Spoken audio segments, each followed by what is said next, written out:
Philadelphia a little interested in the trade for CJ. What would you like about him that made you guys kind of identify him as someone that you'd want to trade for? Yeah, with CJ, the thing that instantly jumps off is just his passion, his intensity for the game, and I love that. And I think it fits right into our style of ball and what we're about. And I think just his veteran presence will also help our younger guy, Kalen Bullock, back there. Kalen's had a really great rookie year, but I think his presence will really improve Kalen's game as well. Can you tell me anything? I know obviously Nick will be the one that handles all the maneuvers and everything like that, but how did it come about? How did it pop on your radar that he was available?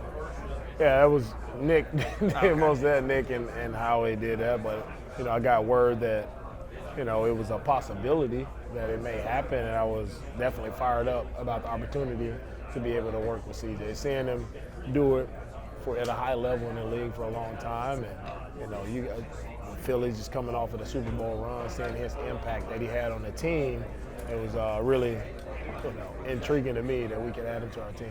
Do you have questions when a guy has been on five different spots in 5 years? Yeah, for me, it's always a clean slate. Every guy that comes into our building is always a clean slate.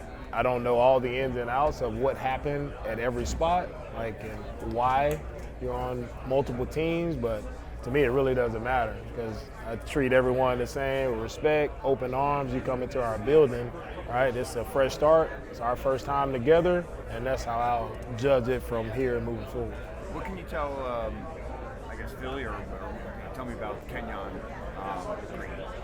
Yeah, Kenyon, he's a really, you're getting a young player. This guy's physical, tough player, physical in the run game.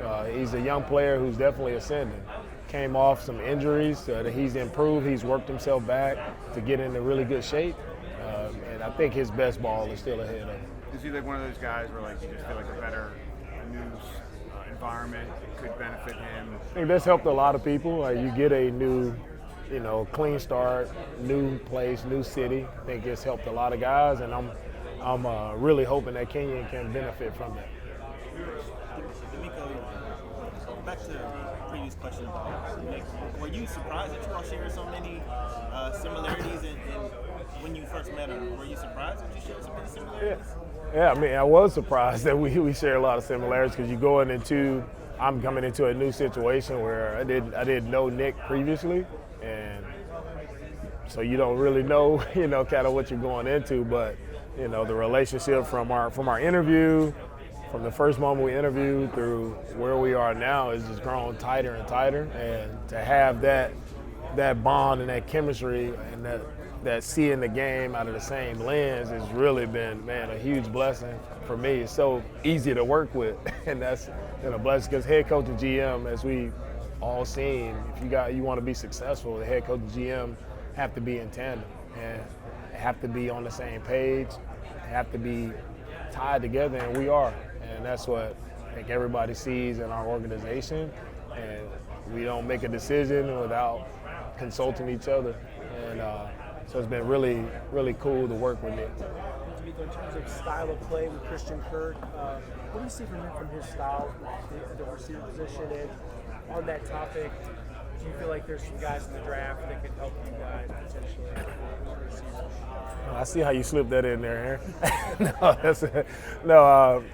I love Christian's just his speed. That's the one thing that jumps out about him. His redeeming trait, he's a fast player, right? He's made a lot of nice plays in the slot, running the deep routes in the slot, or it's the option routes of winning on third down. So I'm excited to see what he brings on third down. I think he can really, open up a lot of options for us on third down, whether that's, especially from the inside position. I think he'll be a friendly target for CJ.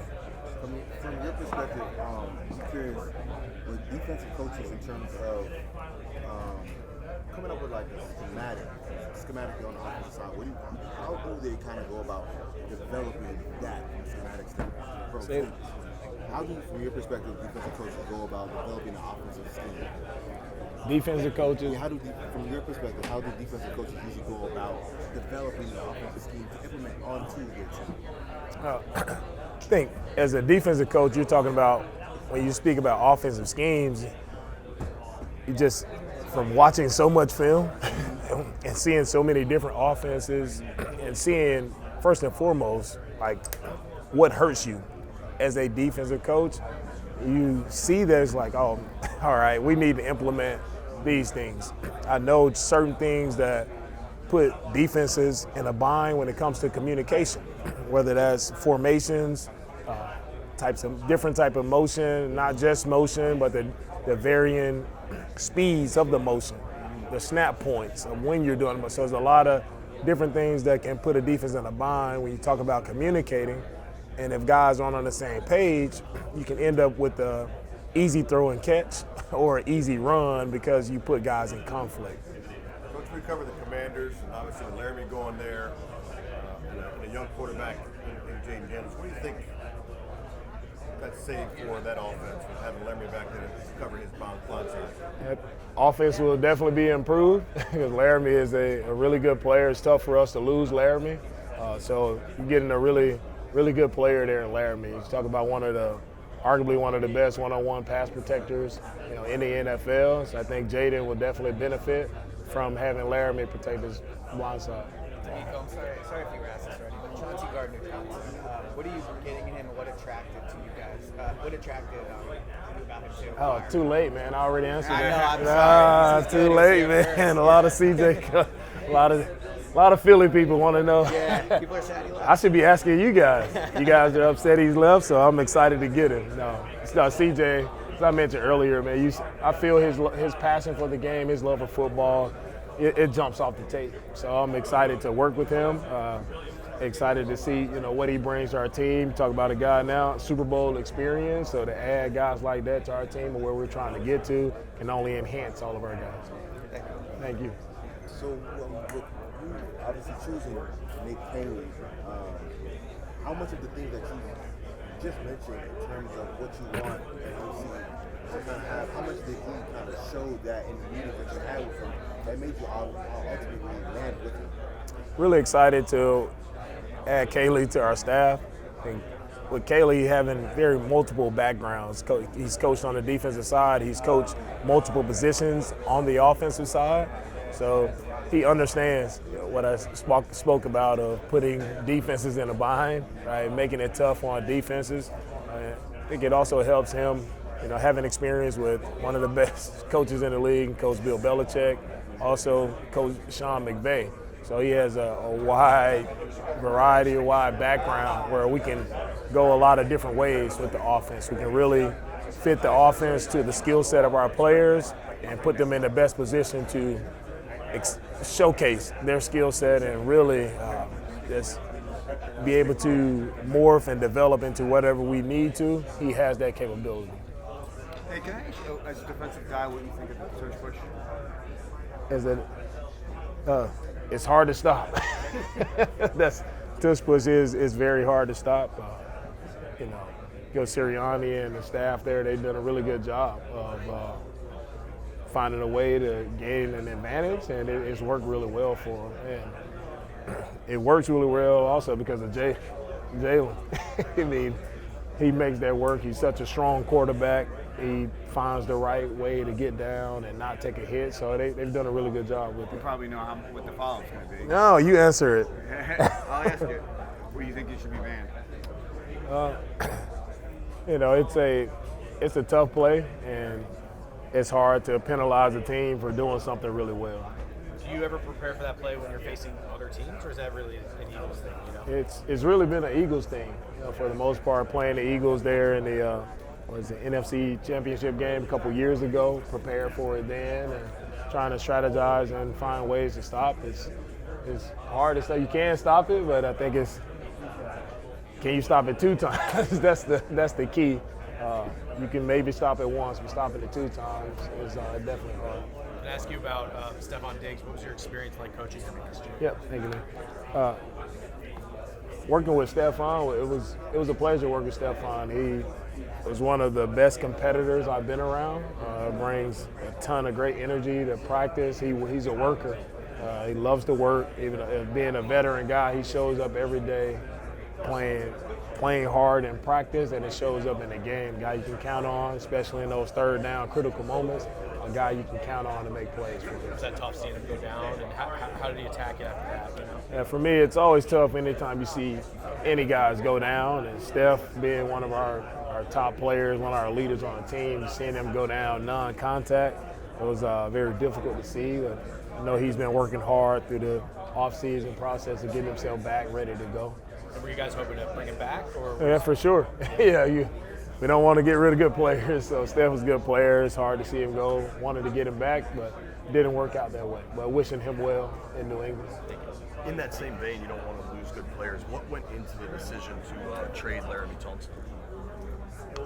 Yeah, with trading Laramie, thought it was a move that was beneficial to everyone. At the same time, it was a move where we were able to get some valuable draft picks out of it. And Washington was able to get a really good player as well, so I think it benefited both teams. What is Washington getting in Tunsil?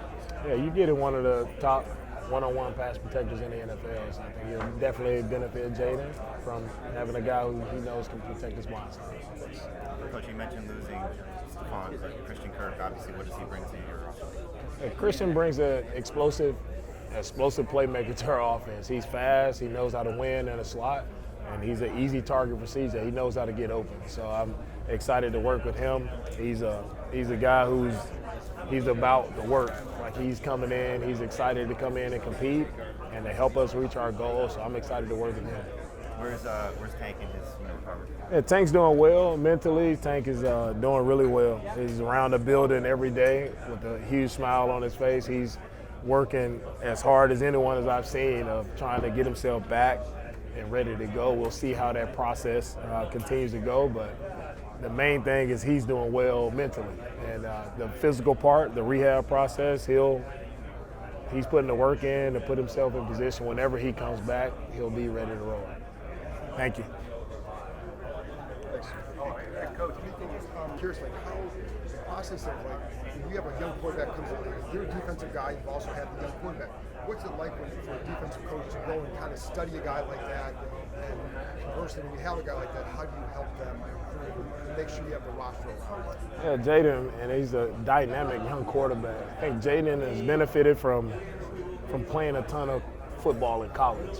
Like, that's the one thing you see. He's played a lot of games, so you can see that experience of just playing the position. You can see why he had such instant success. Right? And I think you guys have a really great one there in Washington. He's hard to defend, also because of his capabilities, not only throwing the football, but anytime he can make it 11-on-11 football and run.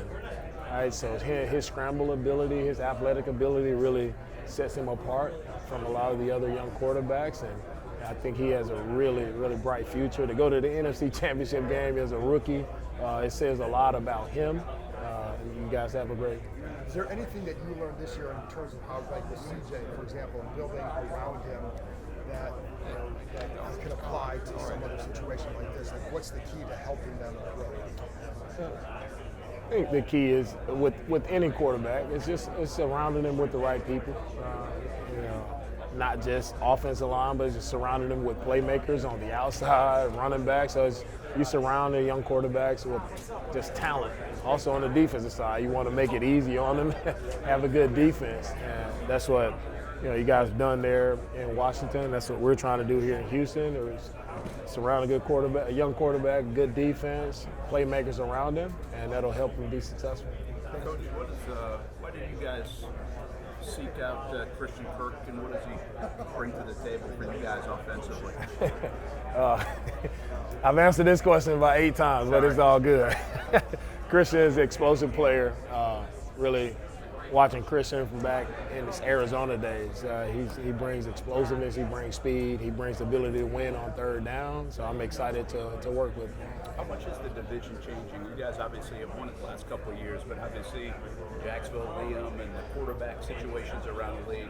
How much do you keep an eye on that part of it? Yeah, I'm always watching for what's going on around the league, especially in our division. Like coaches that are being hired, players, acquisitions. So always looking, keeping my eye out for what we have to look, who we have to defend, who we have to try to attack. So Liam is a really good coach. He did a really great job in Tampa with that offense. You can see, just some of his creative ideas that he brought to the game to make some explosive plays. Did a really great job with Baker. So, Jacksonville, he'll do the same, with Trevor.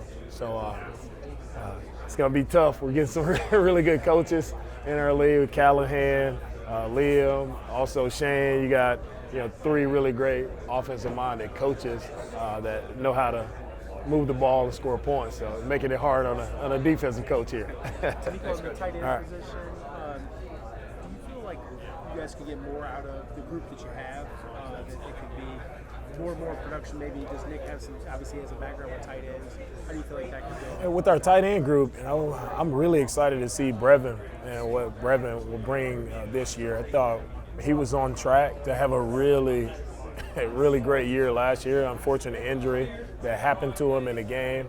It just shows how tough Brevin is. He played through the entire game. You didn't even know he's injured until after the game. But he's having a really good offseason. He's putting the work in. He's there every day. And I'm excited to see what he brings and see his growth. Brevin's still a young player, so I'm excited to see Nick and what he can do to improve Brevin's game, Dalton, and also Cade. With his background with the tight ends, I think he can take it to the next level. Him working with Coach Moreland, I think it's going to be a really good group for us. DeMeco, obviously, the blindside protector is one of the most important positions for a quarterback. Did you all have to, hey, we're making this to CJ, hey, we're making it straight, but we have a plan in place? Did you all have to explain to him, or did you just how did that go in particular? Yeah, when we make a move like that, it's me, Nick, and myself making a decision, and it's always in the best interest of our team, right? And it's hard. Everyone sees it happens. Of course, it's hard. You lose one of your starters, one of your top players. You lose it. It's hard to lose, right? And Laramie has been an integral part of our team. He's been a captain for us these past 2 years as well. So it's hard losing him. But for us, being in the position we're in, we have to make those tough decisions. We have to make those tough calls. And we know we're doing it in a move to make our team better.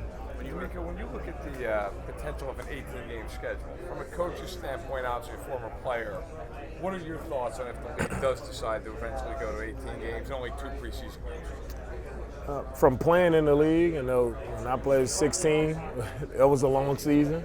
So to play 17 is long, 18 just adding more games. It's definitely harder on the players, right? You think about the guys, and if you see what guys go through on a day-to-day basis, week-to-week basis, just to get ready for football games, adding another game is definitely going to be hard on the players.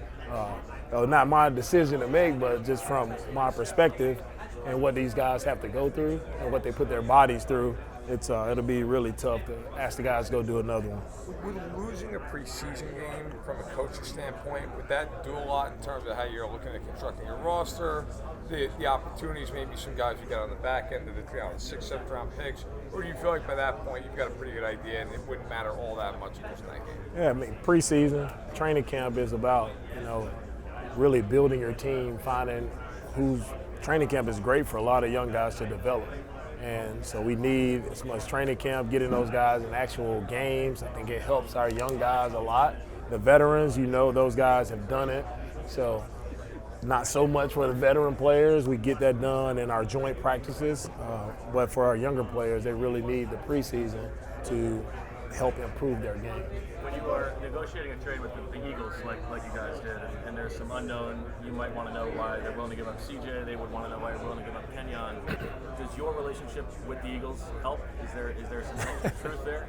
Howie isn't calling me to make trades, so I get a lot of Eagles questions today, but it's no, I'm not talking to Howie. Just Nick and Howie are working those deals out, but.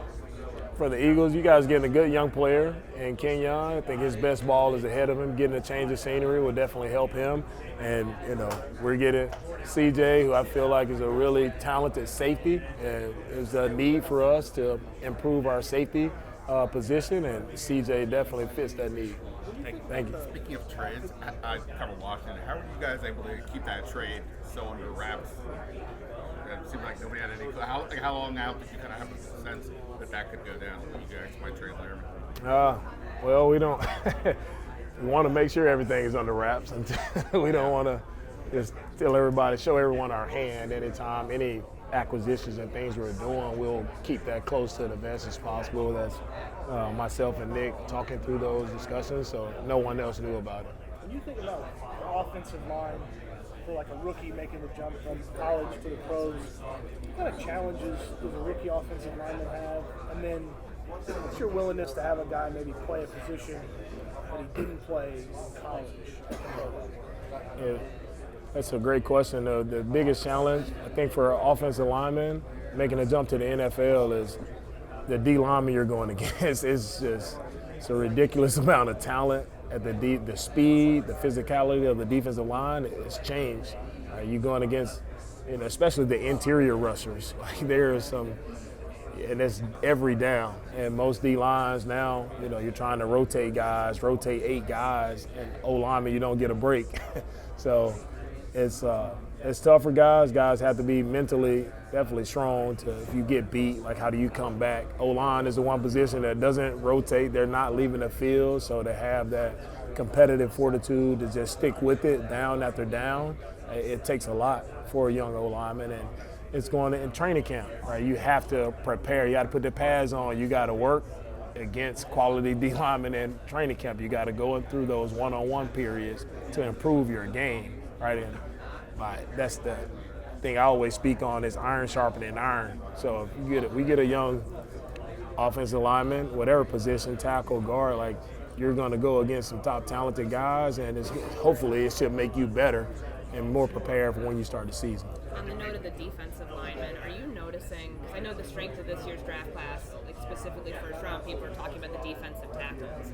Is that becoming a more of a prioritization for pass rushers at the college level going into the NFL? Like I know we made such a big deal about edge rushers, but like it seems like a penetrating 3 technique is becoming just as valuable to an NFL team. And for me, all 4 guys are as valuable, but the interior D linemen are most effective because of the quick pressure on the quarterback. So you get a 3 technique who can beat a guard very quickly, and you put pressure at the quarterback's lap as soon as he's dropping back. I feel like sometimes that impacts the quarterback a lot more than the edge rushers who have to run the hoop, so to speak, around the tackle. So you're seeing this year's draft class, you're seeing a lot more explosive young interior defensive linemen who will definitely impact the draft. Why do you think that is? Like just in terms of like why we're seeing more now? Yeah, I think it's more now because the game has definitely changed over the years. It's more passing in college football. So with the more passing that's happening, you're not seeing more of the bigger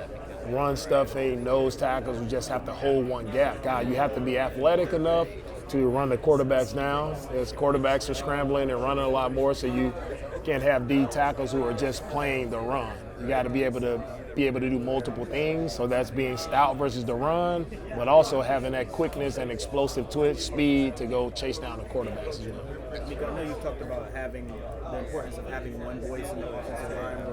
What do you feel like you all learned from last year, and how are the moves or the changes you all are making? How can you ensure that you all have improvement in particular with the offensive line? Yeah, having one voice with Cole Popovich. Cole is a good O-line coach, and the thing for me is having an offensive coordinator and O-line coach in tandem. So Cole and Kaylee, they've worked together before. They spent a lot of time together before. So just the flow of information it's sped up drastically. We're not trying to see how we're going to do things. We know how we're going to do it, and now our players will get that communication to be clear, to be direct, and now our guys can go out and really execute exactly what we're asking them to do. Perspective, hired offensive coordinator in 3 years. Both of them have been pass game coordinators. Smire, what is about that pass game coordinator role that gives freedom that they could be a good play caller? What is about that particular role that makes them attractive as a candidate? Yeah. It's just happened that way where it's been pass game coordinators, but I think with the pass game coordinators, their input on the game of actually studying whether it's situations, it's third down, 2 minutes. Those guys help put together the game plan when it comes to the passing game, which is critical, one of the most critical parts of our game. So guys who coordinate that, and they've had a chance to kind of poke holes in the different route concepts, formations. Like, they've spent the work and time of doing that, so they have a very broad view of the offense from that passing game perspective. And now you add in an O-line coach who can help with the run game, and then you marry both together. But I think that just passing game, being able to call the game, they've seen it, right? They've heard it from the coordinators they've been with, seen how they've done it. Now they probably have seen things that they weren't able to call, but hey, I would have done this differently. So I think it helps from having that background of working in the passing game. DeMeco, we always hear about it for young quarterbacks, going from first year to the second year is a big challenge. The league has tape on it, things like that. You've been on both sides as a coordinator as well as last year with CJ. What is that year like for that young quarterback going from rookie year to okay, now everybody kind of has a better feel for what you and the team are about? Yeah, the tough part for a rookie going into that second year is everyone now has a year of film on you. And so now as teams are going in, they have a lot more film to study and see kind of what the nuances you have and certain things that you kind of favor, where it's a particular side or what type of plays that you like, so you can kind of hone in on those and try to attack his weaknesses from that perspective. So it's a little more challenging that second year because everybody's kind of catching up to you. The rookie year is easier because there's a lot of unknown, and it's hard to prepare for unknowns as a defensive player. So it's a lot more work that a second-year quarterback has to put in, and those guys put the work in, they can continue to have that same success. What's that line between knowing Kenyon Green and having been around Jeff Stoutland for a little while, how do you think that marriage is going to work? Yeah, Jeff has done a really great job with all the offensive linemen that he's been able to develop. He's a phenomenal coach, one of the best coaches in the NFL. So excited to see how Kenyon continues to develop working with Coach Stoutland. From your time with him, what does he need to improve most? Say it again? From Kenyon's time with you. I think Kenyon working with Coach Stoutland, Kenyon will be just fine. Kenyon's a young guy, talented player, physical player. He's just working with Coach Stoutland will be great for him. Two-part question, Nico. One regarding you, and this is now your third year. You've had success. You've been in the playoffs. How much better do you feel like now? You've had the experience being in the head coaching seat. Do you feel like you're growing, you're getting better? Where do you feel like you're getting better? For me, I'm never comfortable. I'm not getting comfortable. I'm always, on edge, always working to get better, improve our team, right? Improve the entire roster of our team, right? And improve my coaching, my communication to make sure we can, get back in the playoffs again and make another run. But it doesn't just happen just because you've done it before. It takes a lot of work to get there, and I'm not afraid of the work to put it in and get there again. And quarterback role, do you feel like the team is on paper? Do you feel like you guys obviously dangerous on paper? Show the Sundays, but I think you guys are nothing matters on paper. It's all about what you do when the ball is snapped, right? You want to, of course, as you're formulating a team, you want to have as deep a roster as you can possibly have. None of that matters. It matters when the ball is snapped. Are your guys making the plays that they should make, and are you putting them in position to make plays? We'll take these last two right here and then get out. Back to the tush push rule. Do you favor banning it, or are you okay with leaving the play in the game? With the tush push, credit to Coach Sirianni and his staff for putting a play out there that's very, very difficult to defend. It's hard to defend, and it's hard to, penalize the team for doing something well, but also it's hard to stop. We have to look at it and see at the end of the day, like, what's the player health and safety that is involved in the game? Are there injuries that are impacted? Are we putting guys at more risk for the injury? That's what will determine, I think, for if we need to get rid of the player. Thank you. Last one right here. Yeah, Coach, we've seen a lot of dynamic pass rushes in the playoffs. What's been the key for you all building out the pass rush for the Texans? One of the top sackers in the league. Yeah, for us building out our pass rush, it starts with the people that you have, first and foremost, right? Having dynamic guys on the outside, which we have in Anderson and Hunter, and also the interior guys. And it's about 4 guys rushing together for me. Whatever we do, whatever game plan we have or strategy, it doesn't matter unless all 4 guys are working together with that pass rush, and that's what our guys have done a great job of, working together. And our D-line coach, Coach Rod Wright, has done a great job of getting those guys on the same page and getting those guys to execute at a high level. All right. Thank you, Coach. Thank you.